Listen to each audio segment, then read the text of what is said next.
welcome everybody. Let's go ahead and move right on to update on our budget advisory committee. Commissioner Drexler.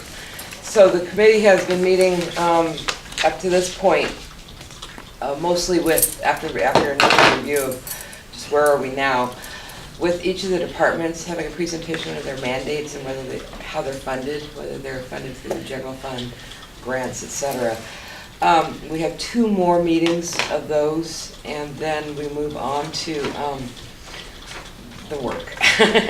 So our hope is we've scheduled out 2 more meetings beyond August 22nd. We'll be meeting September 5th to review through the various legislatively authorized funding options, revenue options that are either councilmatic approved fees and increased taxes and or voter approved taxes, levy lid lifts, and the group specifically wanted to look at our traffic diversion, and because identifying that as also another funding option in the general fund. And then, so we're kind of resurrect some of the research that over the years we've gotten from Frank Pinter regarding, 0.1% sales tax increase for law enforcement and criminal justice would generate X amount of dollars, and these are authorized uses. And then we will go forward on September 19th meeting to start taking a look at the recommendations and hitting them. And there's a lot of interest by the group to be taking a good look at what is mandated and what is not mandated, under the assumption that we're doing nice to have programming. And as much as each of you have come in and shared with them basically what we do is what's mandated by the legislature, that list of mandates and how they're funded has been a very helpful tool for them.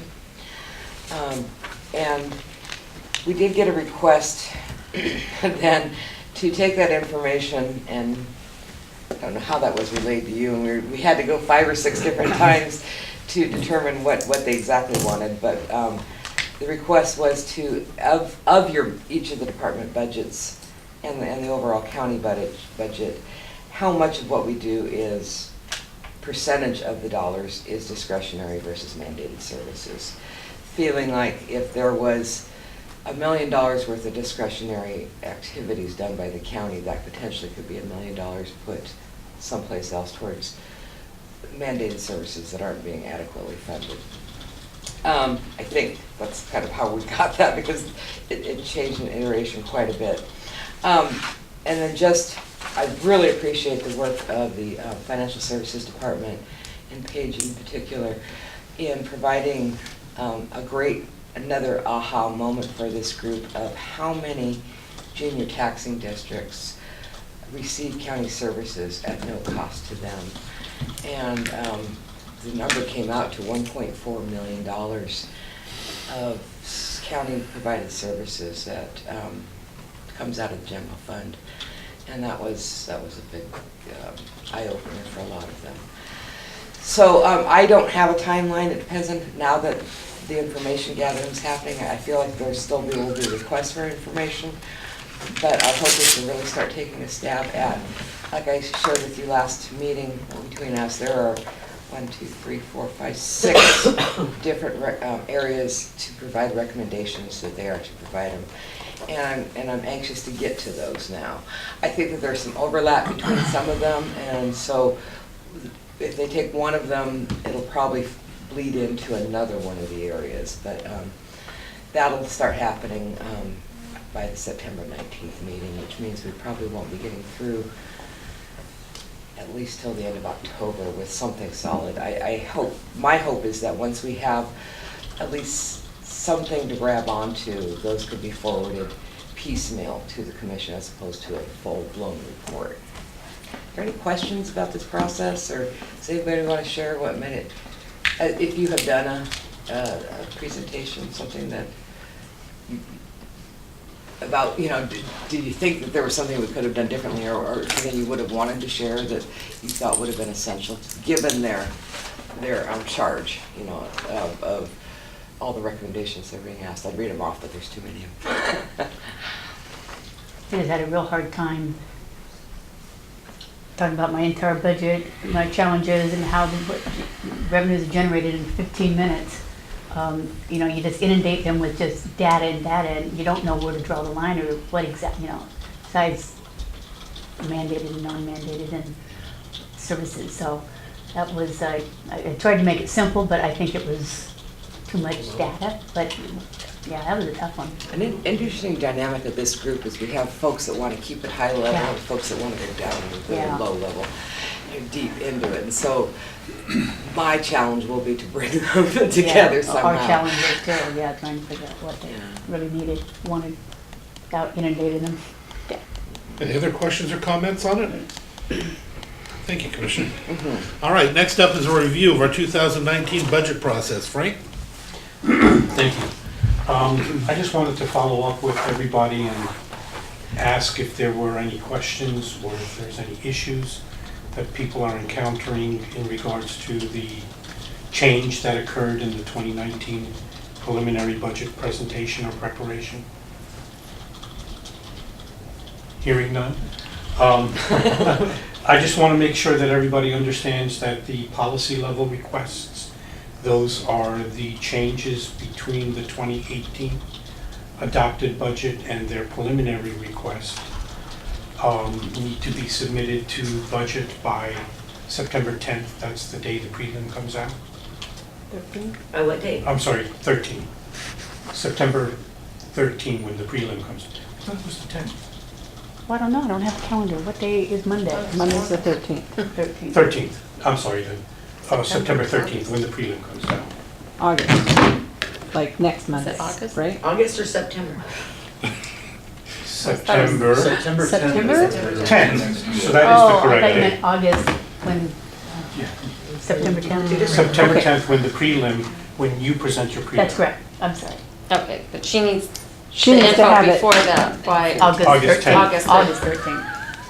okay, that's what I think we need to So you need So to be August clarified 10th. on. August 10th. August 10th is when the numbers are due to the auditor for prelim. August August 13th 13th, I'm sorry. That's right. by 5 PM. And then September 10th is when they're due to budget for the policy level requests. For those that don't know, the map monitor found some issues that needed to be rectified, so they brought that forward so we could have a better budgeting process, more effective for what she could put into the computer and not have things left out. So we all decided to do a change at the last minute with, under her advice and recommendation. And that's all I have. No other questions on the budget? This is gonna be a quick one, okay. All right, Kevin, update on the strategic planning partnership with WSU. Thank you, Mr. Chair. So just an update from the June meeting. I believe Christina Sanders from WSU Extension was here, and this is just for recap. An opportunity that was brought forward by Dan Tudeberg from WSU Extension here for the university to partner with the county on doing a strategic plan. And so we've had the assistance of Christina Sanders and Mike Gaffney, who is the director of Extension statewide. And this is a pretty significant financial commitment from the university. It's about $15,000 in services that the county is going to receive as part of this process. And so we've had a working team together here in the past month that has met with Christina again. And one of our first steps is going to be to do an employee survey. And that really to give the employees an opportunity to weigh in on kind of the state of the county from their perspective.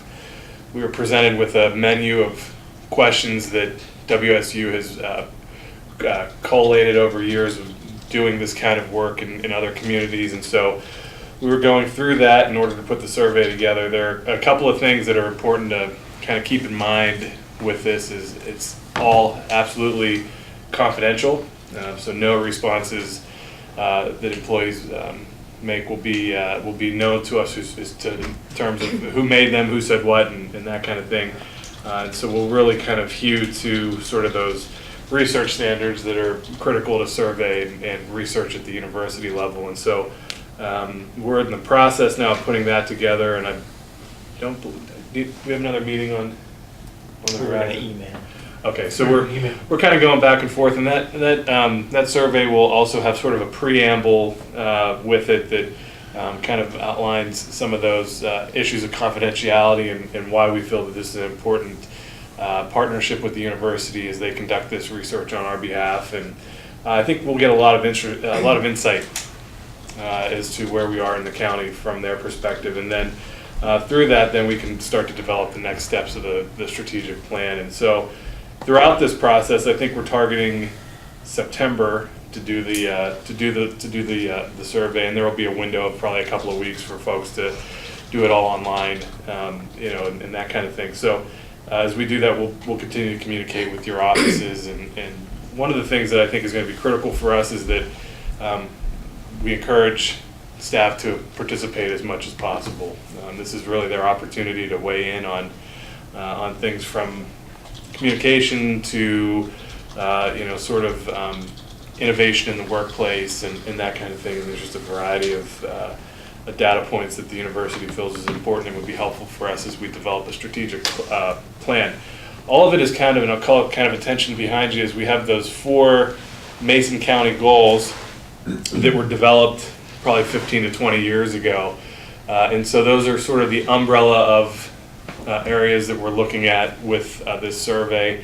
And hopefully through that, we'll see if those goals are still relevant and necessary, and if there's any opportunity for us to update those throughout this process too. So it's a pretty exciting opportunity. Again, this is, really, I'm very encouraged to be working with the university on this, and they've made a substantial commitment to the county in order to help us get through it. So it's kind of where things stand for now. We'll be in touch with your offices as this sort of comes together from the university, and then we'll make sure that we're communicating throughout the process. And if you have any questions, be happy to have Dan answer them.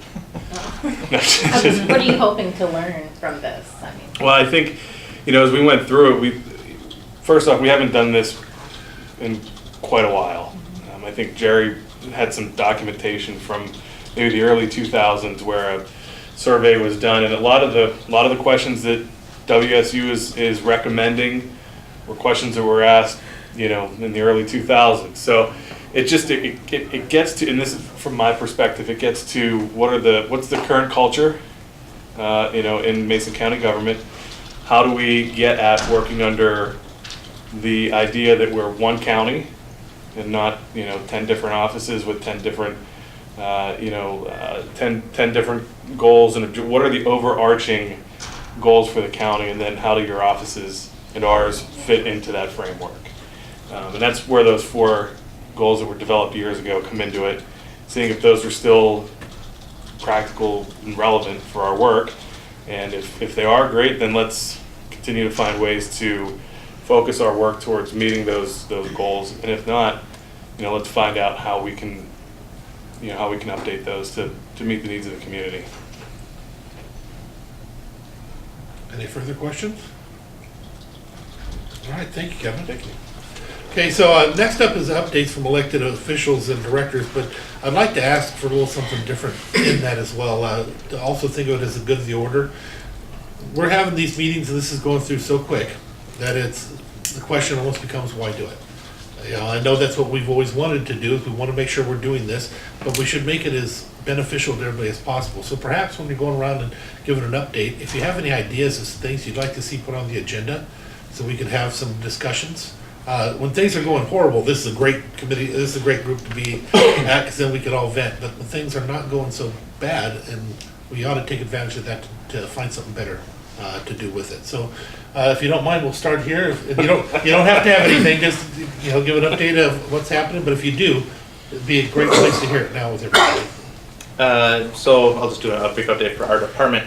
Grays Harbor Fair is going on right now, and Mason County doesn't have a fair, so 4-Hers and Extension folk use the Grays Harbor County Fair as their qualifier. So over the weekend, we had everyone down there from 4-Hers or 4-H volunteers decorating stalls and buildings and things. Yesterday was haul-in of still life entries. There's over 250 still life entries from Mason County brought down yesterday, which is fantastic. And animals and such come in on Tuesday, the hottest day of the week. So very, very exciting for that. Master gardeners they harvested, I want to say about a week ago, Catalyst Park, over a few hundred, I don't remember the number, a few hundred pounds of produce provided to the local food bank from that garden space alone itself. That was the first processing of that to come, more to come later on this summer. And finally, they're still busy identifying bugs and plants in our office on a regular basis. I was just in there for an hour, came from the fair, checked the emails, and came over here. There was 4 individuals coming in with bugs and plants to identify, so it's a hopping in place for volunteers. In terms of things to recommend for this, it's always nice to see how we can partner from department to department. So I wonder, are there opportunities of maybe top 3 things each department is currently working towards? I know some have the tax time and the billing time and all that type of stuff, budgeting, but are there opportunities or subject matters that we can partner with from department to department? That's always nice to see what's going on. I know an example would be the auditor at the Thurston County Fair, which was last week. They had an auditor booth there where you could vote on next year's mascot for the fair, and they ran the machine and everything. It's a great example of what voting looks like. I know we don't do the machines and we mail it here, but it's a good example to do youth engagement and family engagement with a pretty important process. Great. Nothing for me. We're wrapping up our summer construction season. The guys are out doing fog sealing this week primarily. Hopefully we will be done with that in short order. Last week we had our contractor that was working on the Basin Lake Road punch a hole in a unlocated water line out there. Had some people that weren't happy about that. For the good of the order, something Dan and I chatted about the other day at this strategic planning session was our GIS capabilities. And I'm not in a position right now to advocate a whole bunch of other applications, but if there are some thoughts that you may have, it would be good to hear those, because if we needed to expand, or we'd be happy to take a stab at facilitating this. And there's lots of different uses for maps. If we can't do it right now, it would be good to get it thrown on the table. Dan was talking about something that he was using them for, and it wasn't at all what we had thought of, but it's a very powerful tool out there, and it's probably horribly underutilized here. So I guess with that, I'll be quiet now. Melody Peterson, County Assessor. We finished our inspections, and we've been reviewing and doing our analysis of all the properties to come up with the values. We're right now doing what we call high-low checks, where if a property's gone down a lot or gone up a lot, we investigate it to see what's going on so that we can make a change if we need to. There's quite a bit of new construction this year. We're really struggling to get the appraisers out there to pick that up. We just had one give us his resignation, so we're trying to pull in another appraiser, but we're really pretty shorthanded right now. But we're doing our best. Everybody's working really hard. They're doing what we can with what we have right now. I'd like, for the good of the order, to follow up on the GIS, and that we see on our parcel layer of it so many things that we need to fix. Jason's done a great job, and we continually feed him our information, but he's just, in my opinion, it would be nice. We used to have 3-4 people in GIS, and now we have 1, and it is a very large and powerful system, and there's so much that you can do with it that I would really like to see that move forward and become what it could be. That's all I got right now. Oh, your change of value notices should be out within 3 weeks, so I know you all look forward to that. Thanks, I think. I'm sure they're going down. Yeah, not till Seattle calms down. Nothing here. Okay. Your Honor. Patsy, did you want to join me? Go for it.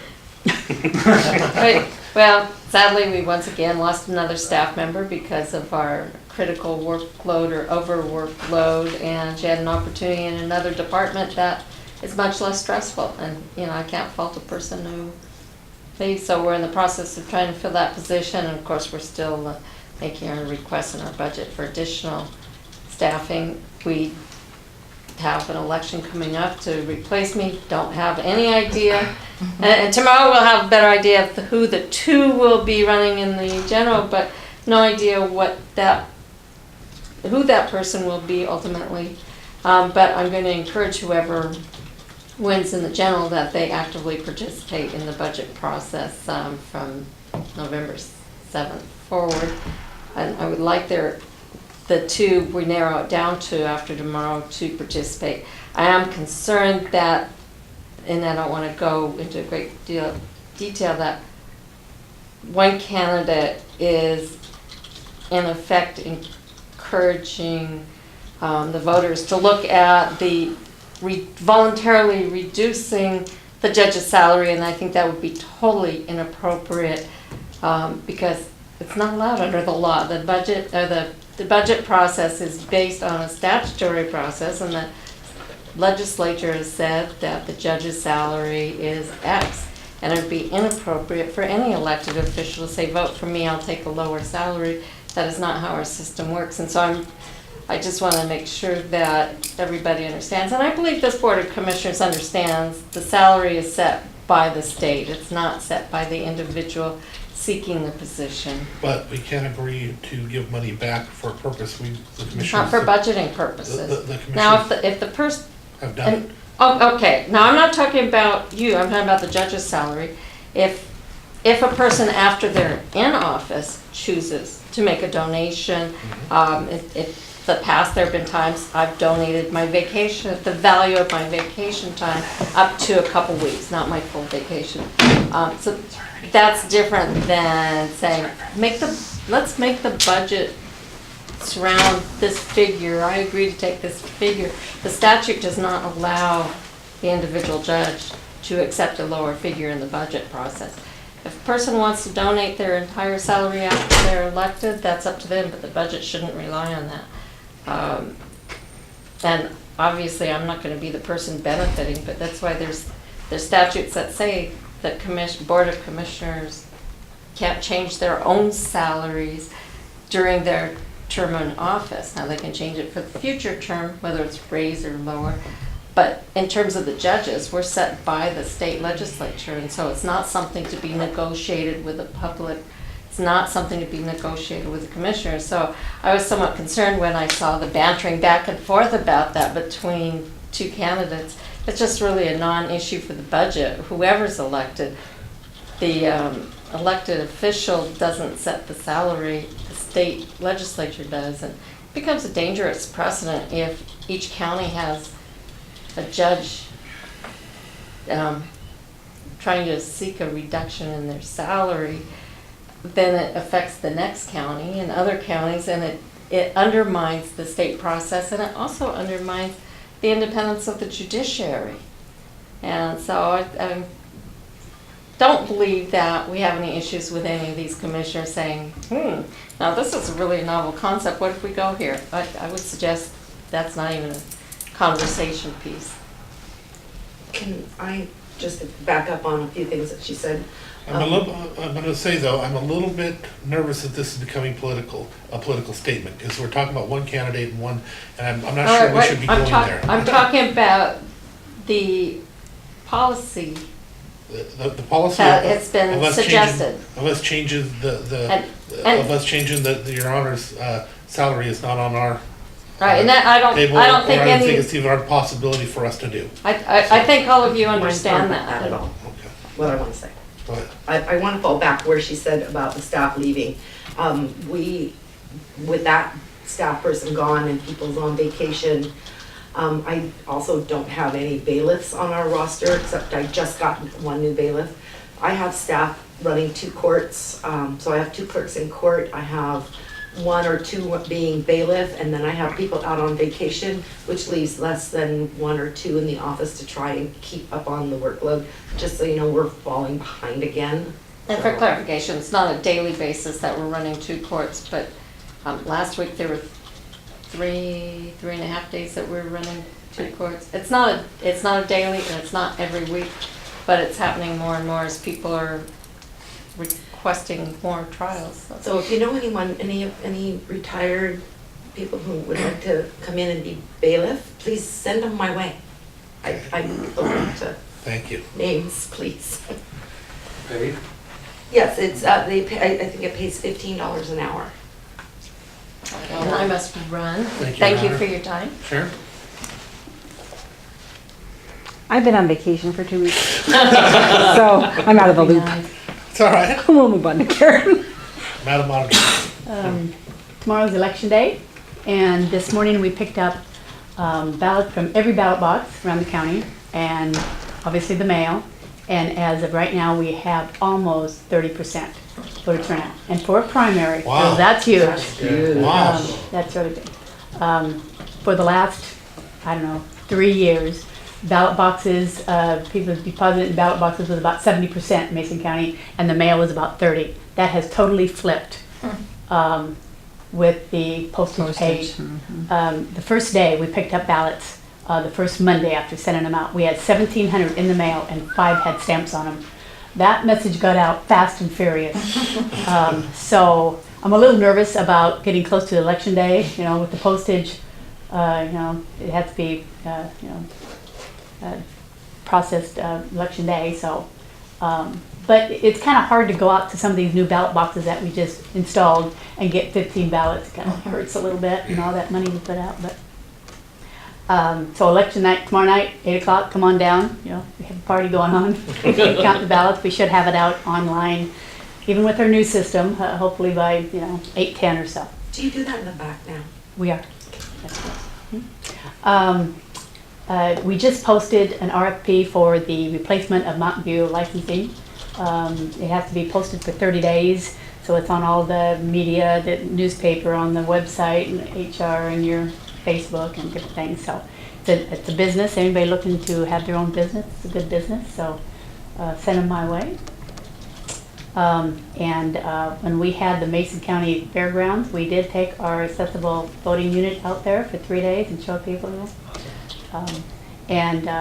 As far as generating ideas for this committee, what Jerry said was we all have issues that kind of like impacts everybody, and I think we all have to be proactive to bring them to the table, because I also have some input on GIS and where we're going. We have redistricting coming up for all of our districts, and it really takes a lot of GIS time, and so I think we just all have to. How's that gonna work?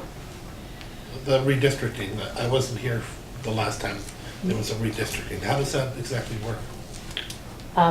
What we decided to do is create a committee. And we had someone from the board, and we had somebody from the Republican Party, one from the Democratic Party, somebody from GIS, a couple of people from our office, and we sat down, and it has to be based on population. So the internal districts of the county commissioners, of all the precincts, etc. We all looked at that. We all just needed to agree so that it was, it was a good panel. So we did this in a very public and nonpartisan fashion. So it always happens right after census comes out. So we have to redistrict. Thank you. So, I'm sorry, so the census is in 2020. Yes. So then the redistricting would be in effect for 2022? Yeah. Is that how that works? Yeah, it really starts, we start pretty early, like we have a timetable, and it goes almost like 3 years, but it starts the year after. Yeah, so about 2 years later, that's when it all happens. Frank? I don't have anything additional. Dave? Couple things. SmartGov is cruising right along. So those of you who don't know, it'll be our online permitting. It also has they'll have our records associated with that as well. So what you have in Tidemark now will be in SmartGov in October. So starting the 1st of September, we'll start running those two systems parallel to make sure they spit out the same result. So this month, well, July and August, they're doing all the data transfer from one system over to the other, making sure that those two things are jiving. So SmartGov will be rolling along. By the first year, we should be able to start accepting even up to single-family residence building plans online. So your architect will be able to just email us the plans, and we can take them from there. So this is it's a big step forward in what we'll be able to do. On the small stuff, roofs, windows, decks, those sorts of things, those would be really pretty quick turnaround on those, because it'll be a much quicker process. And the public can log in and find out where their permits are in the system, which will be really handy, so they'll know who's looking at it, at the moment, or who goes next. Part of the efficiency comes in they will not allow you to submit an incomplete application, which tends to happen now, so we spend time chasing people down for that last document of whatever, the last piece of engineering. Well, this won't allow them to do that. They have to have the whole thing complete before they hit the submit button. They'll just keep running back through the process until they get all their documents in a row and hit submit, and it should cut our time down. Right now, we're running about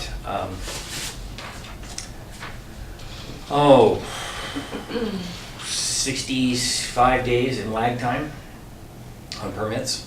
And a good part of that is just having the time to review permits, so we don't have an actual plans examiner.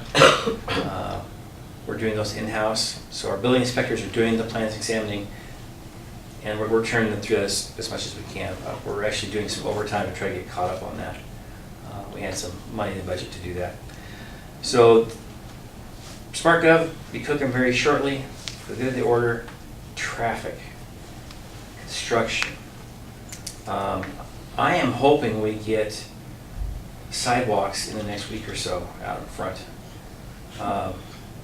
We're having an issue with people who, it's just the nature of people, who will push the signs to the side that say sidewalk closed, climb the stairs, struggle through the gravel to the front door that's locked, because we don't want people coming through the front door with all the construction right there. So if you're coming over to our building, please use the back door out of the alley. You'll see the big orange signs that bring people through there. We have some things that are going to happen. We've got 3 danger trees that are being taken out, 4 shortly. So there's a lot of things that are going to be happening around Building 8 in the next couple weeks. Part of that is the new sidewalk is going to be 12 to 15, 16 inches taller than the old one. And our ramp that goes from our building down to the sidewalk will have to be replaced by something else that slopes the opposite direction. So we're working with the city to get that figured out. It's just been a number of challenges with us right up front. We lose all of our customer parking out front, and our ADA parking is going to be on the side, so it's going to be around 6th Street, and that's about the best the city could do for us. So I think they're moving a transformer or 2 transformers here in the next couple of weeks. 2 in the pole. Yeah. So we may be down for a day as they move power. They're hoping to do it on weekends, so we'll have to go to a cold building on a Friday afternoon, all of our power shut off, all the computers unplugged while they do that over the weekends. That's the hope, is that it happens then. But for now, we have customers parking as far away as Safeway and walking up to the building because of the parking issues. Kevin, did you have a question? Oh, yeah. That's it for me. All right, thank you. Leo, you have anything you want to add? Question. I think so. Just everyone that has access to Tidemark now, they'll be able to get onto the new system? Yeah. Okay. So we hope to do in the next couple of weeks a demo for the commissioners, and we're going to invite other users to come in and watch the demo. Oh, okay. Because it should be a live demo with our data. It didn't make any sense to do it with somebody else's data. Right. You know, for Tucson, who cares? I care deeply. So, yeah, we'll have that very shortly. We'll get that out to everybody. Okay, perfect. Tidemark is going away? Yes, it's not even supported anymore. That's what I was wondering. So you don't really use it that much anymore? Well, we use it every day, all day long. The problem is, the copy we've got is it. Okay, so it's going. So there's no updates. Acela bought out Tidemark, and they want you to buy their new product, which is a lot more than what we're Got it. doing with SmartGov, Right. so. Mr. Drexler. Probably nothing new. Just kind of waiting on permits ourselves for the city of Shelton to get moving on the evaluation treatment center, so that there is some real diversion from our jails and our emergency rooms for folks who are suffering from mental health disorders and they're criminally involved. We're really hoping to break that open soon to start the building. But maybe the blessing of having the permit still not issued is that we're pretty hopeful also to get a grant. That I'm talking about the behavioral health organization for the second floor, and that maybe we could just extend the contract to include the second floor, and then we'll not have to go out again. But we have to check the legality of that. But that's a biggie right there. Our lodging tax committee is going to be reviewing in October whether or not they want to renew or take the option to renew our current marketing company for our lodging tourism promotions. And I'm just kind of going through all the other committees I sit on. And everybody's trying to figure out what to do about the Janus decision. All the different boards I sit on, so. Okay, thank you. And the only one that makes you nervous when the phone starts ringing is yours. One of you. Yeah. With that being said, the only thing I'm going to do is recap. We want to make sure that we have on our agenda for the next meeting that we have a small breakdown or request from the departments to please list their top 3 things where we may be able to partner with each other or a different department. And also another one to give any ideas, suggestions on how to make our GIS system better, more inclusive, easier for everybody to use. And the interesting part was so many people are going to have input on that. That was pretty interesting. That shows that that is absolutely needed. So, and then I'm not sure how we're going to address the traffic issues on our next meeting, but we'll make sure we at least have time on there for you to get pissed off, and we'll try and get a city commissioner in here for you. Other than that, am I missing anything? Well, thank you everybody for coming. Our next meeting is Monday, October 1st at 2 p.m. If there is no objection, we will adjourn. All right, we're adjourned. Thank you.